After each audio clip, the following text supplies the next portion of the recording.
Hello and welcome back to Learn Faeria, a series that focuses on providing you deck guides to the hottest decks in the metagame. Last week we looked at green-yellow Avengers, but this week we're going to play a more aggressive deck. In last week's meta overview I talked about yellow and how the colour has been a dominant force in the metagame. So this week I'm going to show you the power of Yellow Rush. I've based this deck on a recent tournament deck made by Lou. Lou won the Hybrid Community Cup last week with yellow in his lineup. I've done some tweaks to make the list a little bit more faster, as I personally prefer faster decks when it comes to aggro. Yellow Rush is a frightening deck. It has speed, damage, bulky neutral creatures that can put pressure on the board.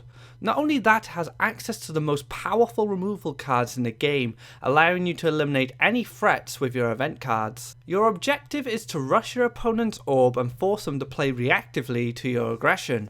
This eliminates any pressure on your orb, giving you time to defeat your opponent.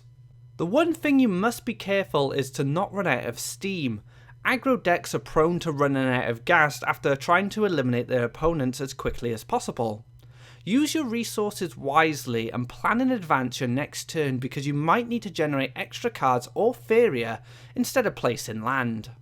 So now you've seen the deck list, let's take a look at the cards. This deck has a lot of creatures, so I'm going to break them up into types. We will start with creatures that will stick to the board, then move on to the creatures that give you instant damage. Dune Drake is a cheap yellow creature with great stats, charge and flying. His downside is he can't gather Faeria, but his job is to move up the board quickly. His mobility is great for putting long range pressure on your opponent, but also for assisting in land placement. King's Faithful is a card I haven't seen in yellow for some time. This card used to be very popular in the neutral Yellow Rush decks back in the alpha. I'm happy to see its return, as it's a very durable creature and can usually 2-for-1 when fighting your enemies. Steam Forge Enforcer surprised me when I first saw Lou's list, but I see its potential. Not only is it neutral and doesn't demand any deserts, it also has great stats for its cost. Having access to neutral creatures allows us to pump plain land tiles towards our opponent's orb quicker than creating deserts.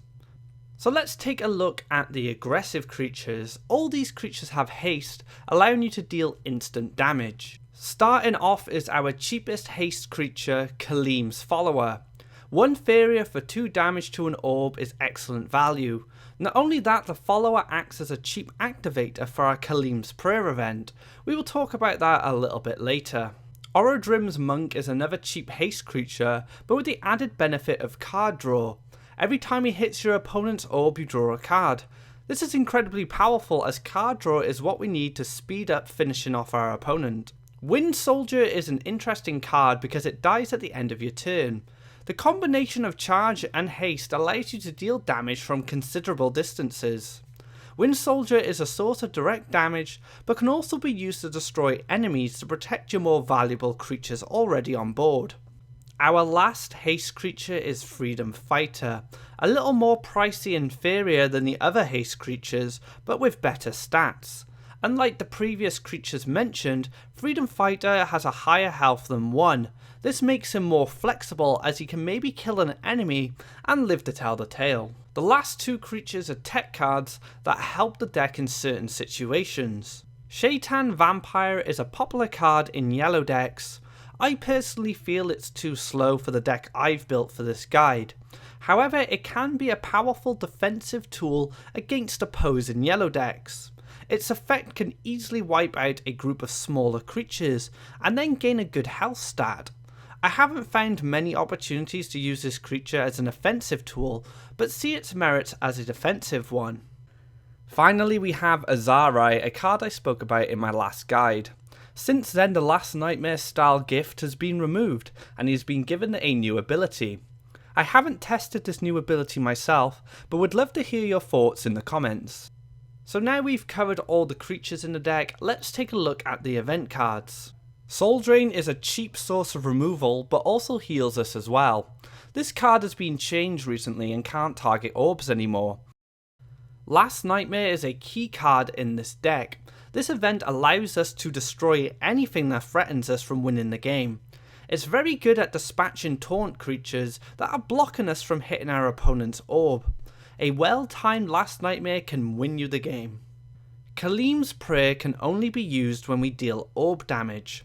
I've already gone through all our haste creatures and they will be the prime activator for this card.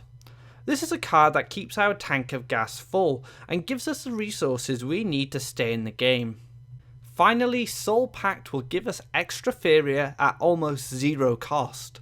The damage to our own orb doesn't matter because we are trying to beat them quickly and force them to play defensively. So that covers the cards in the deck, but now I'd like to talk about land placement. Land placement is a big part of Faeria.